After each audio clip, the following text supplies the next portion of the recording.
Welcome back. Continue करते हैं अपनी डिस्कशन को, लेकिन मैंने कहा था जिद वाली बात पूछूंगी, उससे पहले एक मजे की बात ब्रेक में हुई है, वो मैं पूछना चाहूंगी आपसे। मैंने पूछा कि आपकी जो मिसेस का इंतखाब है आपकी अम्मी ने किया या आपने, तो आपने इतनी असफदगी से जवाब क्यों दिया अम्मी?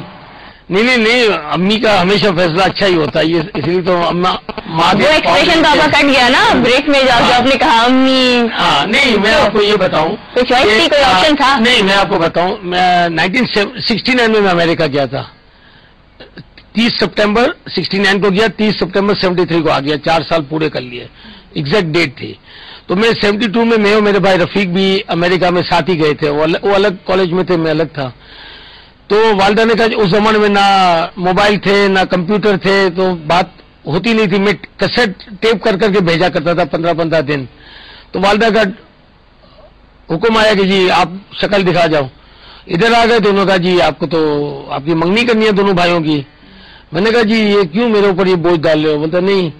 तो उन्होंने मेरे सामने रख दी लिस्ट कि ये हमारी बाटवा की लड़कियां हैं जिसमें आप चूज कर लो। अब मुझे क्या पता, तो वो बड़ी मेरी माँ माशाल्लाह होशियार है, सोच लेते। उन्होंने एक फोटो रख दी, तो मैंने कहा सीधी सादी जो लड़की है ना ये मुझे पसंद है।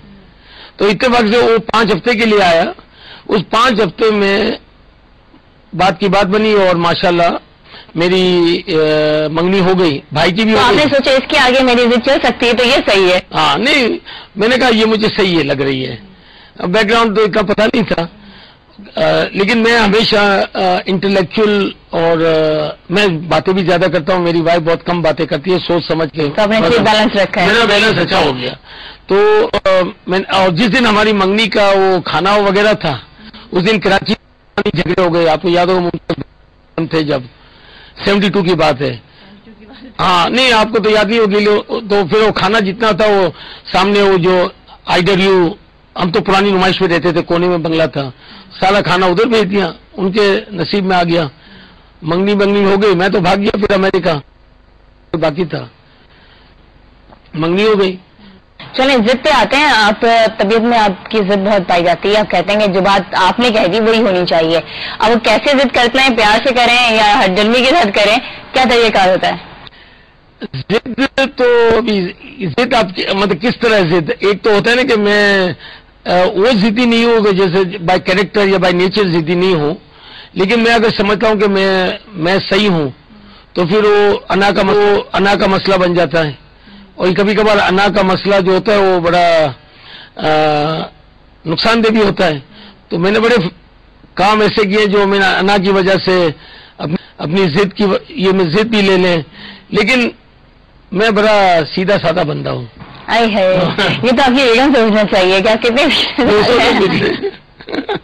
अच्छा, तो स्कूल लाइफ में कभी दोस्तों के साथ, टीचर्स के साथ कभी जिद की है? हाँ, तो मस्तियां तो की है ना, बड़ी मस्तियां की हैं। तो अम्मा से पिटाई पड़ी कभी? अम्मा से पिटाई पड़ी है, अब्बा से आई डोंट थिंक सो। हाँ, माँ तो माशाल्लाह कंट्रोल में रखती थी। आप तो पढ़ने में भी अच्छे थे, पोजीशन लेते थे, फिर क्या वजह होती थी मार पड़ती थी? बदमाशियां, लेट आना, कभी कोई हरकत ऐसी कर देनी, दरख्त के ऊपर चढ़ जाना, गाड़ी 14-15 साल की एज से गाड़ी चला के आम जाम इसकी एक्सीडेंट करना, तो फिर वो वालिदा तो होती है ना। जिन लोगों का एक्सीडेंट हुआ वो देख रहे हैं अभी? होगा तो मैंने गाड़ी भी उल्टी कर दी थी एक दफा। तो जिंदगी में पहली दफा किसी दोस्त की गाड़ी चलाई, और वो जो म्यूजिकल फाउंटेन जो है अब्दुल हारून रोड पे जो गवर्नर हाउस जाता है, वहां स्पीड एक दोस्त से करा तो जो मस्टैंग गाड़ी थी अमेरिकन, और ये छोटी सी गाड़ी जैपनीज थी, दोस्त की पूरी गाड़ी उल्टी कर दी। तो ये तो मेरे साथ आम जाम होता रहता था, ये तो हक है मेरा, ये शरारत का हक है। अच्छा, शरारतें एजुकेशन सब साथ साथ चलती रही। मेन कहते हैं कि दूसरी जो एक्टिविटी होती हैं, एक्स्ट्रा करिकुलर एक्टिविटीज, वो आपको बहुत ज्यादा सपोर्टिव रोल देती हैं। तो जहाँ स्पोर्ट्स था, साथ साथ एजुकेशन आपकी चलती रही, कुछ मजीद स्टडी के हवाले से, फाइट टाइमिंग के हवाले से क्या आपकी एक्टिविटीज हुआ करती थी? स्पेशली दूसरे कौन कौन से हॉबीज थी आपकी जो आप समझते हैं कि मेजर रोल प्ले करती रही आपकी लाइफ के लिए? जब हम समझे टीनेजर थे तो स्टैम्प कलेक्टिंग और इस किस्म के तो बड़े शौक थे। फिर तो अमेरिका चले गए, मुझे किताबें पढ़ने का बड़ा शौक था, स्पेशली जो अमेरिकन प्रेसिडेंट्स के ऊपर या माफिया के ऊपर मुझे बड़ा शौक था। माफिया के पढ़ने का शौक? अमेरिका में जो माफिया है, हाँ, अभी आजकल इस मुल्क में हर माफिया गली गली है, کوئی شوگر مافیا ہے، تو کوئی لینڈ مافیا ہے، تو کوئی... آپ کون سے مافیا ہیں یہ بتائیے؟ ہم تو صنعت کار مافیا ہیں. میں تو ہمیشہ کہتا ہوں کہ یہ جو دہشت گردوں کی بات کرتے ہیں اس سے تو اللہ سب کو بچائے.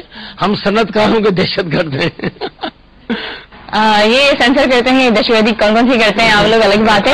اچھا، آپ بزنس لائف کی طرف آتے ہیں، کیونکہ آپ ایک گروپ آف کمپنی کو ہیڈ کر رہے ہیں. اس کے علاوہ بھی آپ کی بے پناہ کہیں نہ کہیں سروسز آپ دیتے رہے، تو تمام چیزوں کو مینج کرنا، اتنے سارے کام ایک ساتھ کیسے؟ دیکھیے، ایک تو پلان تھا ہی کہ امریکہ سے آتے ہی سیدھا فیکٹری میں بیٹھنا ہے. یہ میرے گریٹ گرینڈ فادر، یعنی کہ میں نے پڑھتا تھا نے 90. This time check was brought to you by Lasanica Archimazole. Lasanica Archimazole موٹاپے کی وجوہات کو کم کرنے کے لیے مؤثر دوا. لاسانی Archimazole، وزن گھٹائیں، صحت پائیں. تمام دوائیں بچوں کے پاؤں سے دور رکھیں، طبیعت زیادہ خراب ہو تو ڈاکٹر سے رجوع.